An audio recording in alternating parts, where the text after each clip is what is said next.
Also, Chairman, Board of Trustees of the People's Democratic Party and former Senate President, Senator Adolphus Wabara, has condemned the declaration of a state of emergency in Rivers State, describing it as an assault on democracy. The former Senate President noted that replacing dismantling democratically elected office holders and installing in their place a sole administrator is undemocratic and alien to our constitution. The BOT position toes same line as the party's governors and the National Working Committee. All right, Rufai, we see some responses to, of course, still an ongoing conversation around the constitutionality or otherwise of the President's declaration of a state of emergency. What we do know is that it's been ratified by the National Assembly, and so the sole administrator has taken full charge in Rivers State. You're taking this story. Okay, so there's been more criticisms over the weekend as regards the state of emergency. I think one of the strongest one came from former President Goodluck Jonathan, who had to stand like a patriot. And he did put the caveat there that normally, as a former president, it's not conventional for him to speak about an incumbent president because, yes, it's a public convention, but it's not that it doesn't happen. In other parts of the world, we've had former presidents speak, even campaign against an incumbent. If you go back to America, for instance, Barack Obama did campaign against Trump when he was an incumbent. He was a former president. So, but in this case, it was different. And his critique was not only for the presidency, the executive. Sorry about the Dr. Martin. It was also for the judiciary and the legislature. Yep. And I think it's time for us to be able to go back and introspect that why did President Goodluck Jonathan say the things he did say? Because it's a time for critical national introspection, which we're not doing at this point in time. The consensus, even if there are opposition voices, the consensus has been the suspension of the governor was not good, was not legal. The consensus has been that the National Assembly did not do a good job at a critical national time like that, going ahead with just a void vote to be able to ratify what the government has done. A lot of people feel it was a case of double jeopardy. The government talking point is different. So what's the government talking point? We had to do this. They would even quote the section about imminent danger. Hence, I keep asking the question, what was the imminent danger in Rivers State that warranted the state of emergency? They will say, oh, the Supreme Court, again, this is another government talking point. They will say, the Supreme Court said there was no government. But you see, the people that also talk about the government point, saying the Supreme Court judgment say there was no government in Rivers State, they fail to realize that what the Supreme Court enunciated that should be done, Governor Wabara has started to do them. And it was the House of Assembly that did not allow him to complete them. They will never talk about that in their own point of view. They will never also refer to things like the IJAP report that also berated the Supreme Court judgment. In fact, they'll tell you it's not justiciable.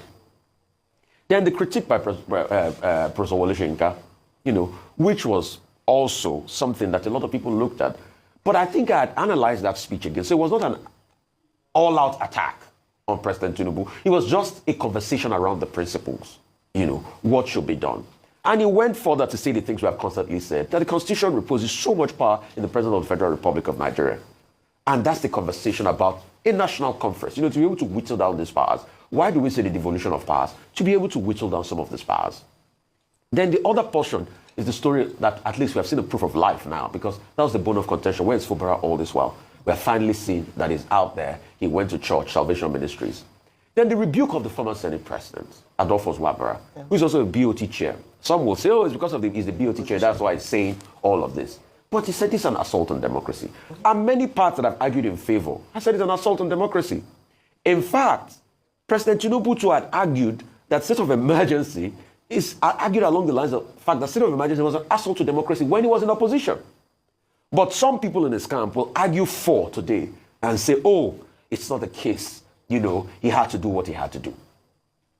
But there are some substantive questions we need to ask.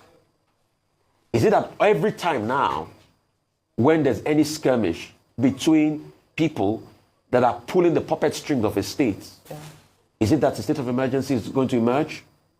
People have also cited the case of Lagos, where we had the imbroglio in the House as regards the Speaker. Is it that the state of emergency should have survived? Yeah. What a lot of those opposing constitution are arguing in favor of is the fact that we must not make it a very frivolous thing where we just start dishing out state of emergency. And the last argument that it even contravenes the ethos of federalism and, devolution of powers. Yeah. Because if a governor can pull out If a president can pull out a governor, then where is the independence of the states? Absolutely.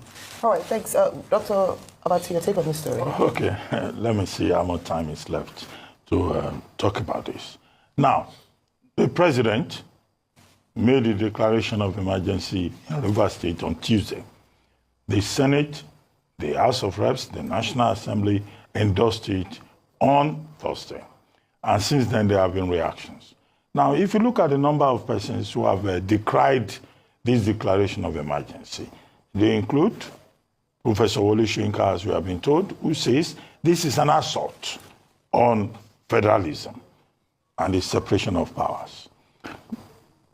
President Goodluck Jonathan, who says, look, people are abusing their powers. Investors will not come to a country where, people just constitute themselves unilaterally into a lawmaking body, among other things that he said.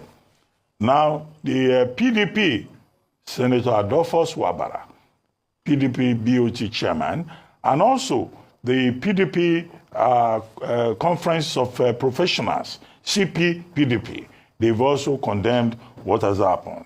The NBA, led by Afamosigwe SAN, has also said that the powers offered the president under Section 305 are not absolute, and that what he has done is unconstitutional. SERAP, the Society for Economic Rights and Accountability Project, they say they have gone to court because what the president has done is unlawful. Intelligent people, in other constituencies have also said, look, this is not the right way to go about it. Section 305, they give the president the powers to declare a state of emergency, but that the way he has done it is illegal, unlawful, unconstitutional, and to that extent, null and void. That's what, those who want to go to court are trying to establish. Now, Ibokete Ibas rejected our advice and he quickly embraced it as a life-saving, as it were, it may be, allegedly, for him. So he is from Cross River State. Yesterday I said he was from Akwa Ibom. Somebody corrected me that he's from Yaku local government area of Cross River State. So he has gone to Rivers of Cross River. He has gone to Rivers now. The same government, because the judiciary is part of the government, that said, an unconstitutional and undemocratic government cannot receive allocation, has now given him allocation. We want to know the amount that has been given to him. We want to know how he's going to disburse it. We want to know the reign of impunity that is now operational in Rivers State. And that's why I stand by my argument that, look, the appropriation bill is an act of parliament. It can only be approved by the legislature. Now he has been given the prerogative to exercise authority over, appropriation, over budget. The same budget that a validly elected person under section or under the Constitution and local government chairmen that are not in place under section 7(1) are not in place, has now been given authority. The Constitution, as the NBA through Afamosigwe SAN has argued, does not give powers to a sole administrator to run any part of Nigeria. And I stand by my point that what the president has done is to usurp the powers of the legislature and the executive. Any illiterate out there who is arguing with me is arguing in vain, because I will continue to insist on that point. Now, again, the Senate, Aminu Tambuwal, senator, said that when he, as a member of that Senate, looked at it, those people did not have a quorum, that there were not enough 73 legislators in the House. And he's standing on his point. So you have a National Assembly also that cannot act, that cannot call the president to order, that cannot accuse the president of gross misconduct on the basis of the same constitution in which he swore on oath. Another point, you had Ibokete Ibas swearing on oath on the constitution. On what authority? Nobody elected him. What you have in Rivers State today is an illegal situation. It's an unlawful situation. It's an unconstitutional situation. Now, SERAP says they will go to court. as I've argued repeatedly on this same program, the issues that will come with Serap will be, do you have locus? I don't know which court they have gone to. Does the court have jurisdiction? Now, what is happening to the governor himself, Simi Fubara? He can go to court because he's the one who can say, well, I've been damaged in this matter. The governors of Bayelsa and other governors can go to court that this is an assault on the constitutional sovereign rights of states. They can go all the way to the Supreme Court. But all of them are cowards. None of them is going to stand up. They will just make empty statements. They will not go. Let us test the Constitution. Serap is now saying we will test the Constitution. Some other groups are saying let us test the Constitution. Let us test the Constitution. Because people have been saying, Obasanjo did it, this person did it. Let us test that section 305 of the Nigerian Constitution. That is my argument too. But on top of it all, they say there is another explosion in Suku axis. Okay? And, well, we have not had further details about what led to that explosion. But what we know, and on the basis of which I've said there was imminent threat, the president can save the country. He can exercise his rights under the shall provision of Section 305, subsection 1. But he has no rights to sabotage, dismantle both the executive and the legislature in Rivers State. That is my argument.